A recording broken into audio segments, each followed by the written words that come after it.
Is out to 8-1, opened at 13-2. Also on 8s are USA Dollar and Northern Conqueror.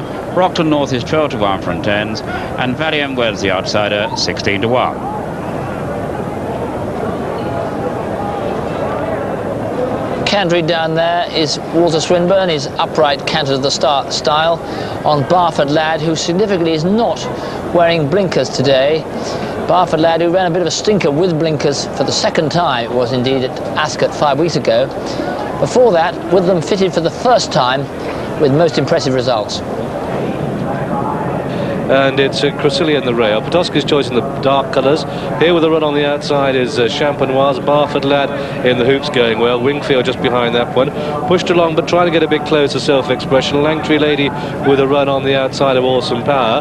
But the trio at front, Cressilian the rail, made a majority of the running. Here on the outside comes Champenoise, but that one's under pressure now, and it's Barford Lad in the hoops. It is the pressure to Cressilian. They're inside the final furlong.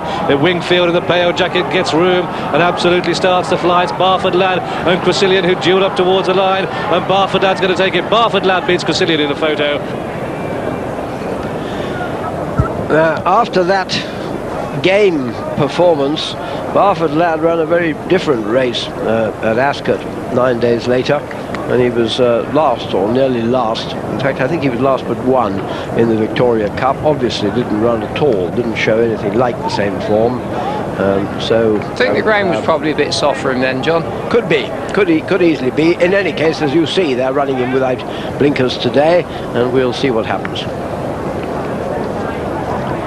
Walter Swinburne rides Barford Lad, just having the finishing touches to his girth there. Might actually suit this horse round here because it'll keep his interest. He's quite well drawn, comes out of stall number 3, and he likes to be handy, and I'd imagine that running downhill should suit his way of thinking. Let's have a look at Jim Lill, because she's been in good form. She's actually running off a slightly lower mark now, having won last time out at Sandown than when she began the season. And she's quite lightly made in front, but she's very powerfully made behind, and she's been a good servant to Bryn Palin. And she really did show an awful lot of courage to get back up and win at Sandown last time. Lovely to see Willie Ryan doing so well, taking such good advantage of the chances he's getting from Henry Cecil and others.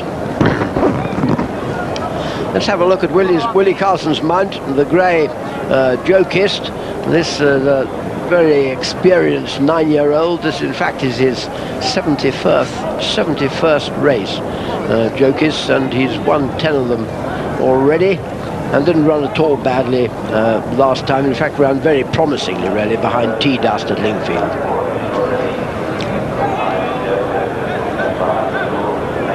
And why is Pat Edery aboard this Northern Conqueror? Back from 14-1 to 8-1 Northern Conqueror, the each-way bet in the race. It's then 7-2 Jim Hill, 9-2 Jokist, and 7 bar, bit of money for Van Roy, 8-1 and 7-1. But highly significant, Northern Conqueror and Edery, they've gone for a right each-way touch on that.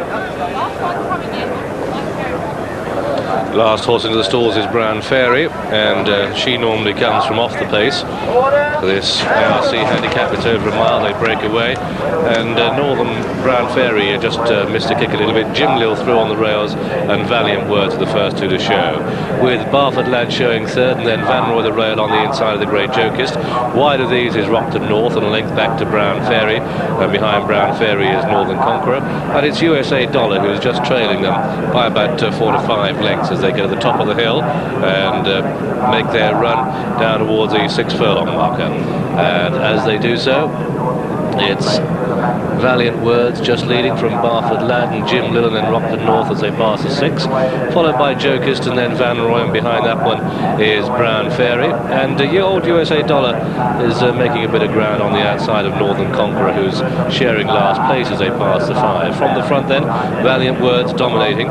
From Barford Lad in second and Jim Lill the rail third. Red cap on the outside, Rockton North 4. Black and red colours, the rails is Van Roy. Then on the outside of that one races Jokist, followed by USA Dollar, and then then Brown Fairy, and the each-way plunge is last as they round Tattenham Corner and head for home. And it's Valiant Words from Barford Lad and Jimlin and Rockton North, and on the outside USA Dollar in those hoop sleeves with a run. Jokist the Grey coming with a run too, and they come down past the two in the field of bunching. Northern Conqueror, the white cap out the back, is looking for room, and it's Barford Lad in the hoop cap that leads, with Van Roy the visors, Jimlil and Valiant Words the rail, and then behind these USA Dollar. They race inside the final furlong now, and it's Van Roy on the outside of Barford Lad. Van Roy by a neck, but Barford Lad is fighting back. Van Roy and Barford Lad as they race up towards the line. This is going to be a close call, but up the line Van Roy gets there. Barford Lad with third place goes at Jimlil, USA Dollar in 4, and then Brown Fairy, Northern Conqueror, Jokist.